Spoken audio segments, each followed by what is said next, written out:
Hi, my name is Katie and welcome back to my channel. Today I'm going to be talking about my top 5 fiction books of 2020.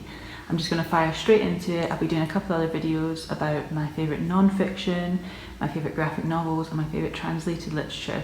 So all of these will be books that were originally published in the English language. So without further ado, let's get into it. So the first book I'm going to talk about is The Deep by River Solomon.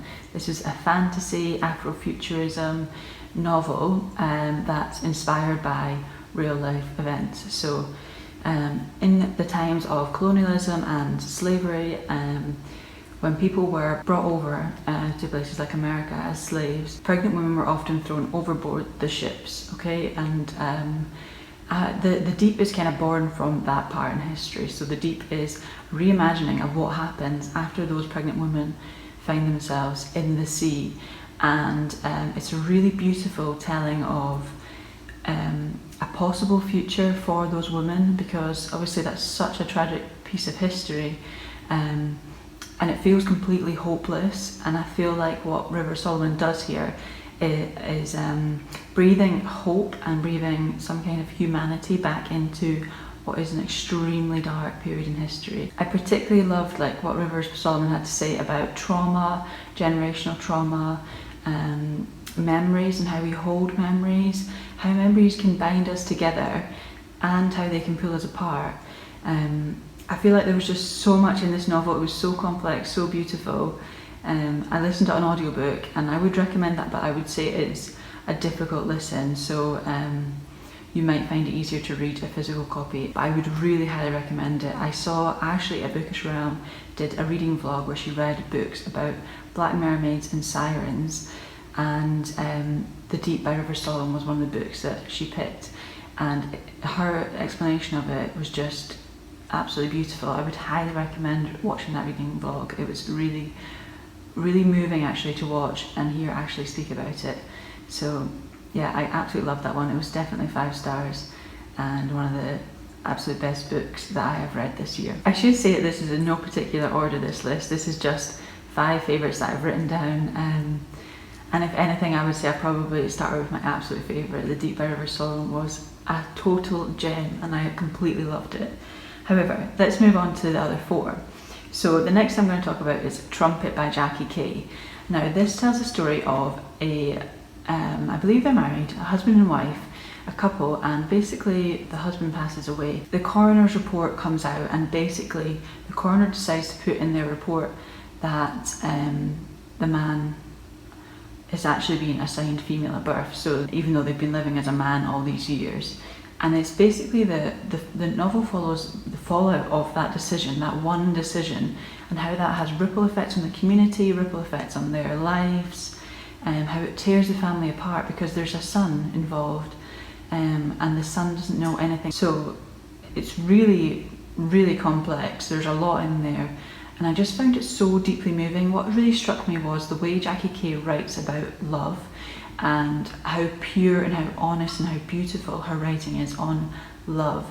It was just absolutely stunning. And I've since read a collection of short stories by Jackie Kay called something like I Wish You Were Here, and they are also stunning. They're all about love as well, and it's just absolutely beautiful the way she captures love and how pure it is, and how love crosses boundaries, love crosses genders, ethnicities, races, age gaps, different kinds of love. Just absolutely beautiful. I've definitely found a favourite author in Jackie Kay this year, and I absolutely loved Trumpet in particular. I would really recommend it, and especially if you like kind of lyrical writing and almost like poetry, prose style. I just found it so beautiful. I cannot recommend it enough. The next book I'm going to talk about is There by Tommy Orange. If you follow me on Instagram, you'll know I've been raving about this book all year. I absolutely loved it. I read it in March and it just totally blew me away. It's quite dark reading, it's got a lot of heavy themes, but it's basically Tommy Orange depicting Native American life and speaking about the challenges faced by Native American people in a fictionalised account, and each chapter is a different narrator, so there's lots of narrators in this book, which is something I love in fiction. They're all going towards this powwow, right? And it's following their journey there, and what happens to them as they're moving there, and also just their day-to-day lives, the struggles they face, the interactions they have. It's well written. Tommy Orange is a own voices writer, so it's such a raw portrayal of Native American life, and yeah, I just found it really moving. I would recommend it a lot. The next book I'm going to talk about is one that I do not hear spoken about nearly enough in the online book community, and it is Confessions of the Fox by Jordi Rosenberg. Now, this novel is unlike anything else I have read. It is a historical fiction novel, and I think it's set in 1800s or 1700s London, and well, it's set between two time periods. So the first time period is a professor in modern day, and he has come across this manuscript, and he is fascinated by it. He thinks it's going to rock the world because it tells a history that's never been told before, and he feels like it needs to be told, it needs to be released into the world. But he's bound by the confines of his institution in terms of what he can share and what he can say publicly about this manuscript. And then we're flipping through the manuscript. So the professor appears in the footnotes, right? And this is the most unusual writing style. I've never seen this happen before. So we're basically reading the manuscript, we're reading the story and the text, and the professor talks in the footnotes, right? So I recognise this is not going to be a style that suits lots of people. I personally, if I'd heard this, would not think this is a style that would suit me.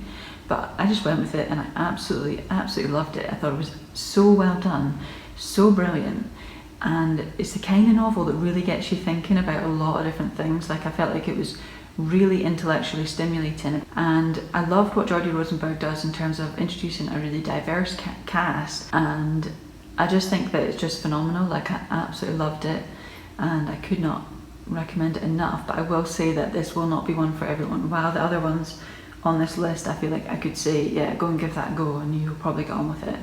I feel like this one is definitely one that has a select audience, but it might not be for everyone, so bear that in mind, and if it sounds good, give it a go. And now, a lot of the books I've spoken about so far have been pretty heavy going, so I thought the final one I should focus on something that has brought me so much joy and comfort and hope, and that was Let's Talk About Love by Claire Can.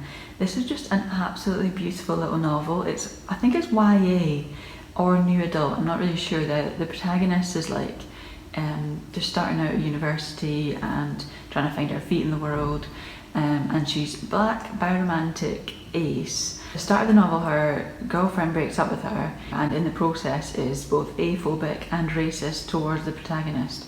So definitely content warnings for that. But as the novel then progresses, she's working at the library and she meets a young guy, and it's basically unfolding their relationship and how she's kind of working out her feelings and her identity, and she feels feelings towards this guy, but she's trying to work through, well, I've never felt this feeling before, I've never felt attracted to someone, so what does that mean? How can I be attracted to them and still not want to have sex with them? And I've heard some on-voice reviewers say that this is a really nice depiction of biromantic asexuality, and I'm glad to hear that, because I thought it was just so beautiful, and watching this young woman just come to terms with her own sexuality just really moved me. I was glad also to see like a positive representation of therapy, because I think that therapy is very important and can help a lot of people, and especially seeing that represented in young adult or new adult literature I think is really important. Yeah, this one was just so lovely. It was one of the last books I read in 2020, and it just made me cry, it made me laugh.